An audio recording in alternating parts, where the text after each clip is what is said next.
Shields up, Ironbreakers. Burkhan here coming at you with another video. Welcome back to Monster Hunter World. And earlier today, Capcom released another developer diary. Now, I live streamed the whole thing over on Twitch and told you guys my initial impressions there. So if you're not following me on Twitch yet at this point, you really should, because I've been doing a lot of live streams over there. It's been a fantastic time. But anyway, I also wanted to do a video on the developer diary, kind of give you guys a breakdown of all the things that were talked about in greater detail than they addressed in the diary itself. So without any further ado, let's get started. So one of the first things that they did on the developer diary is they talked a little bit about the upcoming 2 monsters, which are going to be coming Sunday evening for me. Not exactly what time it is going to be on your different time zones and whatnot. You can check out monsterhunterworld.com's schedule to figure that stuff out. But basically, those 2 new monsters are going to be Raging Brachydios and Furious Rajang. Now, they also told us what we can expect from the fights themselves, but I'm not going to be going too in-depth about strategies and whatnot, because in a couple of days, I'm going to be fighting the monsters themselves, so it doesn't really make a lot of sense to speculate at this point in time, because once I actually fight them, I'll be able to tell you guys the best ways in order to beat them and farm them and all of that jazz. But I would like to bring up the topic of what you can expect from their armor sets, because naturally, that's something that a lot of us are curious about. So when it comes to Raging Brachydios, they said it's going to have the same set bonus that the original Brachydios armor has, which is Agitator's Secret, which allows Agitator to go either up to +7 or +8. I think it's 8. I don't really remember by now, but anyway, Agitator's Secret, not really a big deal for me personally. What was surprising for me is that they also said, aha, but it's going to have skills for gun lance users, and I was like, wait a minute, what? Does that mean it's going to come with like artillery and magazine, or is it something a little bit more unique? Because unless it's also bringing Artillery Secret, I don't see what kind of skills the set can bring that are going to be particularly interesting for Gunlance users. But that's just one man's opinion. It is what it is. The Palico armor for Raging Brachydios also looks pretty friggin' badass. Now, in terms of Furious Rajang, they said that is going to have a brand new set bonus skill, which is very interesting because, you know, it's going to be a set bonus that we haven't really seen yet in the game. And I'm very curious to see how that particular set bonus is going to shake up the meta. And if it's latent power, I swear to God, I will slap somebody. It better not be anything related to latent power. But anyway, another really cool thing about Furious Rajang is the Palico armor. It looks friggin' amazing. You got a Monkey King Palico. And I'm probably going to be using that on my Palico. It just looks like really badass. Really, really like it. And in terms of when they're going to be coming into the game and all that stuff, like I already told you, it's going to be Sunday. And they're going to be available after you finish the game as a special assignment.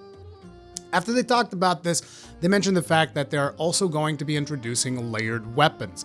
Now, this is something that I really wasn't looking forward to. I know that a lot of players want this because of the fact that, you know, at least on consoles right now, everybody is rocking Safi weapons, pretty much everybody. And on the PC, it's going to become the case over the next couple of weeks because PC just got access to Safi Jiva. So in a lot of ways, you know, a lot of people are super excited about this. But I got some bad news, which is the first set of layered weapons that we are getting, which are coming in March, are only going to be for weapons that are bits on sticks, which, to be honest, doesn't even make that much sense because not a whole lot of people are going to be using those weapons, with the exception of potentially the Ice Charge Blade from Beatothis. I think most of the bits on sticks weapons are going to get dropped for Safi weapons on all platforms that the game is in right now. But, you know, in March, you'll be able to swap around the appearance of the bits on sticks weapons. For those of you who don't know, it's like, you know, the weapons that just have like a basic iron or a basic bone design to them. And then they just slap a couple of monster pieces on there. Like, you know, the chicken drumsticks from Braki, the dual blade chicken drumsticks. You guys know what I'm talking about. Yeah, those weapons that don't look that great.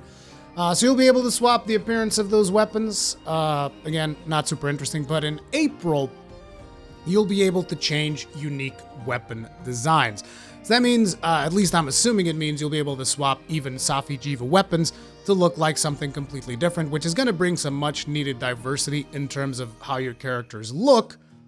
But, you know, Safi Jiva is probably still going to be some of the best stuff. But, however, we are getting new weapons on the 23rd, so hopefully I'm wrong, and maybe the weapons that come from Raging Brachy and Furious Rajang will give Safi a run for its money, but we shall see. Either way, all you need to know is that layered weapons are coming. In March, it's going to be for bits on sticks, and in April, it's going to be for everything else. They're also adding new rewards for hunters that are helping lower rank hunters in master rank quests. Those rewards are going to be in the form of carved face stones and king armor spheres, depending on the difficulty of the task that you are performing. Carved face stones, as you guys know, are going to give you access to certain decorations, so it just gives you that little extra incentive to go ahead and help your fellow hunters. Another new item that is going to be introduced with the update is going to be a Banishing Ball. So this is kind of like what I consider to be, it's just a mega dung pod for the Guiding Lands. Essentially, you pop this into a monster and he's going to leave the Guiding Lands. Interestingly enough, when I was watching this particular live stream, I was thinking to myself, the item that I would like would be an item that would do the exact opposite. Like some kind of a pod that I could throw into the monster that would guarantee that he wouldn't leave the Guiding Lands. Because usually you can make a monster leave by just summoning a different monster into the Guiding Lands, unless you're trying to summon the same monster that is already there. And you guys are like, why the hell would you want to do that? For instance, there might be a couple of situations where there is a Nergigante in your Guiding Lands, and he's not tempered, but you want to summon a tempered Nergigante, you can't, because there's already a Nergigante in there. In those situations, the Banishing Ball is pretty useful. However, I've been in a lot of situations where what I want is the exact opposite. So like, for instance, I'll be fighting a tempered Nergigante, and a tempered Stygians and Ogre will show up. And you know that by the time you finish fighting one of them, the other one will have left. And it would have been nice to have like an item that I could just like toss into a monster and be like, no, I'm going to stay here for like an hour, or I'm going to stay here for like 30 minutes, or something along those lines. But unfortunately, that's not what they're doing. Banishing Ball is the item that is being introduced, and you'll be able to kick monsters out of your Guiding Lands to force them to rotate. Only the quest leader can use this item. So this is because this has a major impact in gameplay, and they want to make sure that people don't go in there and just troll the people in the Guiding Lands by constantly making their monsters leave. Another thing that they are doing is they are increasing the maximum level cap for master rank armor upgrades. What this means is you'll be able to upgrade your master rank armors further and to get more defenses, which is going to be important because we are basically going to get a harder tier of monsters, and if they didn't do something like this, most likely a lot of the monsters, even right now, a lot of the tempered monsters are dangerously close to one-shot territory. The newer, stronger monsters that they're introducing to the game would basically be able to one-shot you left, right, and center. So increasing the maximum level cap is going to be pretty good. It's going to make us just a little teensy-bitsy tankier so that we can actually be a little bit more reckless as we go into the hunts. They're also making a couple of changes to the Steamworks. They didn't really talk too much about this in the developer diary itself, but it was presented in the notes that they had on screen. And basically, there's going to be an option that is going to allow you to change the output of the Steamworks. So you're going to be able to make some kind of a selection of the items that the Steamworks is putting out, which is going to be very interesting to monitor and see what we can use the Steamworks for once this particular option is introduced. Another thing is going to be a major quality of life change for the Steamworks, and that is that you will be able to turn on an auto mode after you send your Steamworks into overdrive, and thank God for that. Like, I still remember, repeatedly doing Steamworks while I'm editing videos and stuff, and it is very tedious because you're just trying to get some more materials, you're trying to get some more tickets and gourmet vouchers and stuff like that, and you just have to constantly check in on your Steamworks like, oh, is it over? Okay, let me press the button again to send it into overdrive. So there's going to be an auto mode of some kind, and that is most welcome. There's also a new change that is going to allow you to collect Steamwork rewards one round before you send it into overdrive. So in case, like, you run out of materials right before it goes into overdrive, you can still collect the rewards that you would have earned all the way up until you got there. So, these are very good additions to the Steamworks, particularly the auto mode. Like, I can tell you right now, I'm going to be running Steamworks like non-stop once you can have that auto mode. But yeah, a couple of new things that they're adding is new designs for the squad card. So that is going to, allow you to have just like new stuff on your squad card and stuff. They're adding some new pendants as well as some new ranks to existing charms. Now, they only list 4 charms. I'm not sure if that's because these are the only charms that are going to be added, or because these are the ones that they wanted to use as an example, but it looks like for now it's only going to be these. So the charms in question are the Fury Charm, which is the resentment skill. It's that skill that whenever you get hit and there's still a little bit of red in your gauge, you deal additional damage. There is the Power Charm. By the way, Fury Charm is going to be able to be, leveled up all the way to 5, so it gives you the entirety of the skill. Power Charm, which is latent power, you can also level that up all the way to 5. Mighty Charm, which is maximum might, you can level that up all the way to 3, which is the maximum unless you have maximum might secret. And Challenger Charm, which is the agitator skill that a lot of people have been using. I know I definitely have. You're going to be able to upgrade that all the way to 5, which currently the maximum level is 4. So Challenger Charm in particular is going to be really useful. I was almost like expectful, like, oh dude, if you're adding all of these to 5, how about them earplugs, dude? But no earplugs. These are the only 4 charms that they're adding. So we'll see if this is them testing the grounds to potentially upgrade further charms. But it is kind of weird to just slap on a charm. It's like, oh, here's the maximum of this skill. Even though some charms already do that, like I believe you can do that for Focus, for Breaker. Actually, Focus, I'm not sure. I know that you can do it for Breaker, for Part Breaker. And you can do it for Wide Range as well, and a couple of more skills. But yeah, interesting changes there. And then they also talked about how there's going to be a new event. And with that new event, we are getting new room decoration, new pendants, new stickers, and new hairstyle. Now, it is important to mention that a lot of this particular bit of DLC is going to be paid for. Now, all the cosmetic stuff that you can get for your room, this includes like, shelves, new building materials, like you're going to be able to do it all out of marble and stuff. There's going to be new statues and all of that stuff. All of that is paid DLC. And yes, unfortunately, it includes the pendants. So that means the little pendant that you've seen with the Puke with his tongue hanging out, which looks really cool. The Paolumu pendant, which I'm pretty sure a lot of people are just like, oh my god, that Paolumu pendant is the best. Yeah, that's all paid DLC, so keep that in mind. You will have to buy those if you want to get those. Those are probably not going to be craftable in-game, at least according to the developer diary. That is what is happening. The hairstyles, on the other hand, are free, so you will be able to change the hairstyle of your character to some of the new hairstyles that they are giving you, and you can do that for free, by the way. Some players might be like, oh, I need the Hunter change voucher thing. No, you can change your hairstyle in your room. You just go to your room, talk to the little palico that's there that manages your room, and he lets you change some basic features of your character's face. This also includes, I think, adding like makeup and scars, just like the stuff that maybe not scars, but a lot of the stuff that constitutes your face, like your facial hair, war paint, all of those things, right? Anyway, that new event is the Full Bloom Fest, and that event is all about roses. That's like the biggest theme. It's about sophistication, roses, fancy stuff. They're going to be changing the food platters to look like all fancy, which I was like, man, those platters, man, give me the old ones with the big meaty portions. That's what I like. But they're like, oh no, this is fancy now. This is fancy food. And I'm like, yeah, it sounds more like less food. But that's neither here nor there. That's what the festival is supposed to be about. So it's all about sophistication, elegance, all of that stuff. And they're changing a lot of stuff around. Naturally, it's going to be there's going to be a special armor for this particular event. It looks extremely fancy. It's got a rose in your eye, which at the time, when I first saw the trailer, I was like, oh man, this could be some kind of like Drakengard crossover.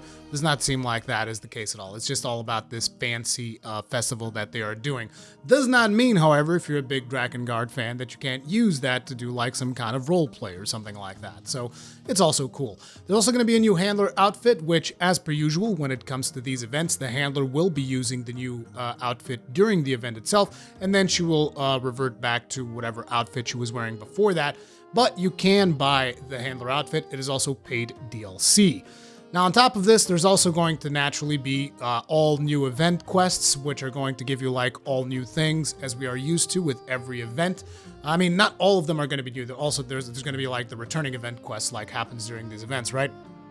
But anyway, some of the items that we saw are naturally the fish dual blades that we already talked about, the Downy Crake hat, which, by the way, was confirmed during the developer diary that it is a layered armor piece.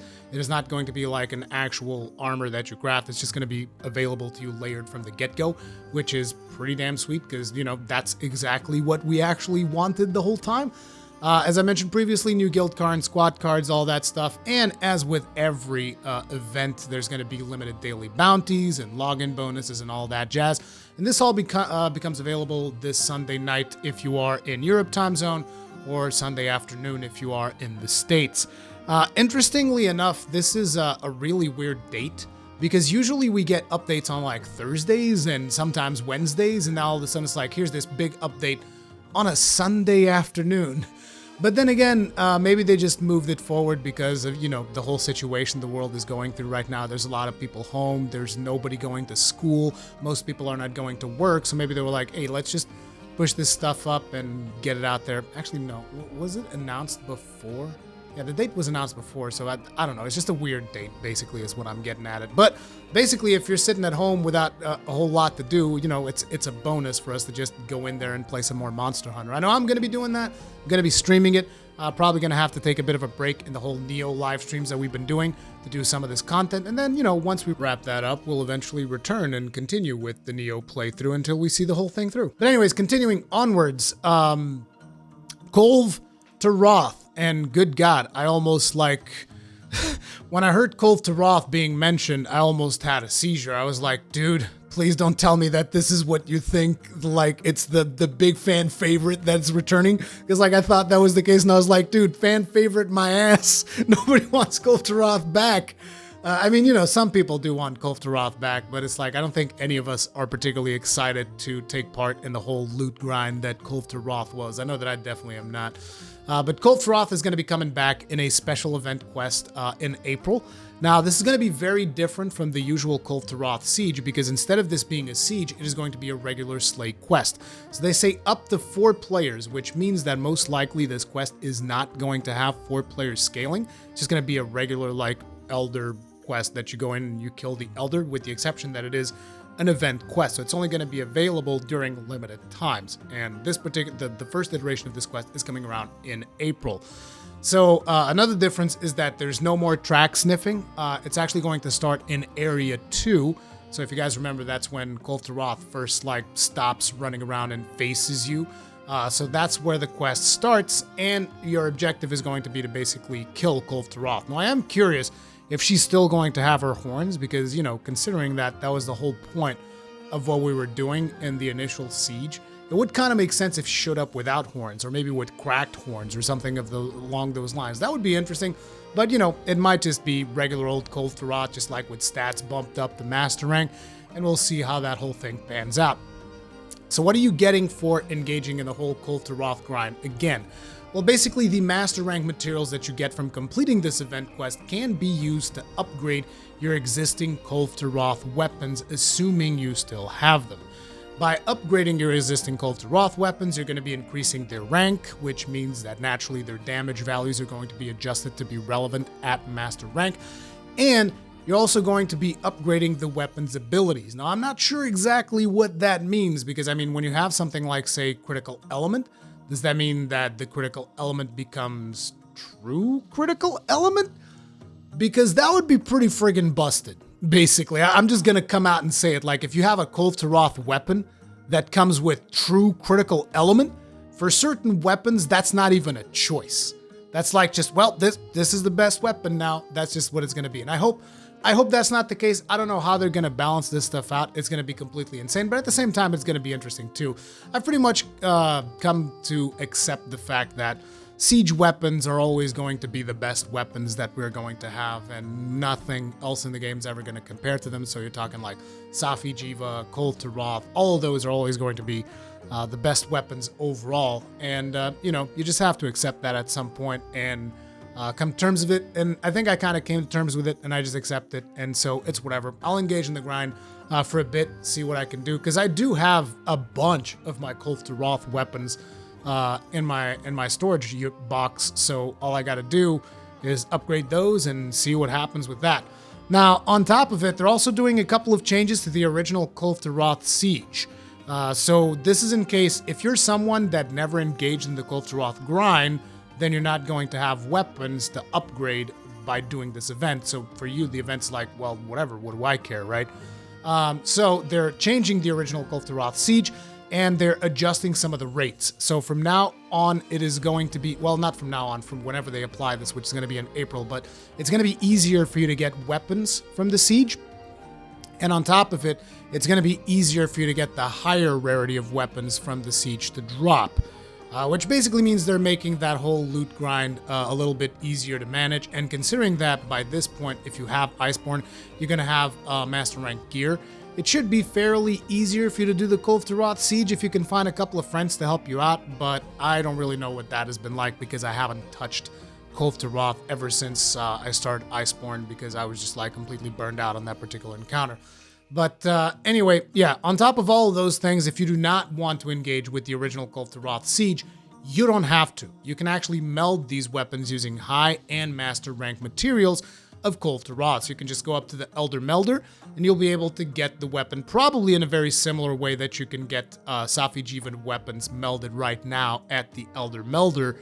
So, you know, that's something that you can also do if you do not want to do the old school Kulve Taroth siege, but that also means that you're going to be grinding the new event quest a lot more than other players will have to if they still have their Kulve Taroth weapons. But either way, you can expect Kulve Taroth to make a big return in April, and a lot of people to be hunting Kulve Taroth in April. But at least this time, we get to put her down. We get to put her in the ground, and let me tell you something. I've been waiting months to put that creature in the dirt, and it's happening now. Just you wait for April, Kulve Taroth, because I'm coming for you to put you down for good. Another change that they did to that particular event is that Kulve Taroth is also now susceptible to Clutch Claw mechanics, which I wasn't aware that she wasn't susceptible. I just assumed that everything worked on her.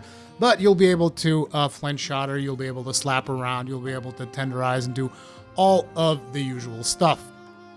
Now, another new thing that we can expect, I don't know exactly when this is coming because I don't remember at this point. I've just been going crazy with all this Dev Diary stuff. But Arch-Tempereds are making a return, and they're starting things off with Namiel, which again, that is why it is very important for us to be able to upgrade our armor further, because Arch-Tempereds are going to be dealing a lot more damage. So get ready for that. And I think Namiel is actually a good start because, like I said, in this expansion, she is one of the coolest fights of the expansion. Her mechanics and all that stuff, she's just really fun to fight, at least in my personal opinion. I've said this all the way back when Iceborne came out and I initially finished it. I thought that Namiel was just one of the coolest monsters, so it's cool that she's the first Arch-Tempered we'll get. Naturally, I expect to get like a full new armor set when she comes out. If the set bonuses are gonna be somewhat competitive with Silver Los, we will see. That was like the first question I had on my stream, and I'm like, I don't know, man. I think it's going to be very hard because True Crit element is just really, really powerful, and the Namiel set bonus is not active 100% of the time. So yeah, I think it'll be very hard for the Namiel set bonus to compete with Silver Los, but we shall see what comes down the pipe. And then finally, they teased the new monster because, you know, Capcom is actually still in tune with their community, and they know for a fact that Kulve Taroth is not the fan favorite that needs to return in May. No. That fan favorite is this bad boy.